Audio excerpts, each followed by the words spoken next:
Neato, which we've talked about on the show before. I believe they're robot vacuums. Their integration and all their analytics have been removed from Home Assistant because of the cloud striking again. So Yeah, I was. Should we roll out the music for the? I was tempted to roll out the music for that one, but we are experimenting with live streaming to Patreon and YouTube today, so I didn't want to get too ahead of ourselves. But yeah, this one, I don't know, Ron, did you read about this? Like, this is a pretty interesting story. So the I think the company got acquired by another company, or a subdivision, however it works. All these yeah. corporates, right? Evil corporations, and they decided that, hey, this cloud thing is actually costing us a bit of money to keep running, so we're going to commit to everyone to keeping it alive for 5 years, and then after that, catch you later. Anyway, they reneged on that, and they were like, no, actually, we don't have enough money to do this for 5 years. We're going to shut it down quickly. But by doing that, not only can you no longer access your robot vacuum cleaner by the app, there are now the only way for you to start cleaning with the robot vacuum that you've paid for in your home is to physically go up and press a button on the dock or the vacuum What? cleaner. And now you can't do things like selecting the zone or room you want to clean. It's either clean everything or clean nothing.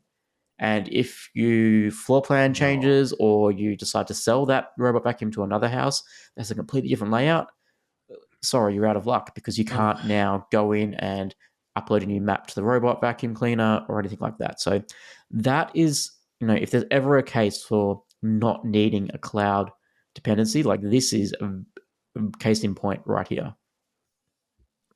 I wonder if you're able to take that, if you own a Neato I wonder if you're able to take that and install. Oh my god, I can't remember what the open vacuum firmware Oh yeah, there is. is Yeah, there is called. a. Yeah, it's got a random Russian sounding name. I think it is. I guess not. Like, surely that would have come in as a replacement for this pretty quickly. It would require, like being able to root the device, and get access to it that way. Um, Yeah, Valitudo. That's what that's the it's one. called. Yep, yep. And you started with a V. Um, yeah, like even like Nito could have come out and said, "Hey, you know what? We are shutting down our cloud servers. We want to go ahead and open up the firmware or allow you to install a firmware that doesn't require the cloud, but allows you to access an internal API or something." Yeah. Um, so yeah, Oh, that's that's so silly. yeah. It's just terrible way to do things, but yeah. And I just looked. I don't see it on Valitudo's list, but maybe I'm missing it too. So check it out. Don't trust me. But yeah, like I think Roborock would be another. Like I have a Roborock vacuum cleaner. I think that would, like, if Roborock decided tomorrow that their cloud is costing them too much money, like that would be the same sort of boat, right? Except And the I'm sure. Roborock is supported on Valitudo, so Ah, you there you found go. it. Cool. Hey, nice. Maybe I'll look at installing Yeah, that. there's a bunch, and it has manuals on it too. I don't see Nito, unfortunately, for those of you that own it.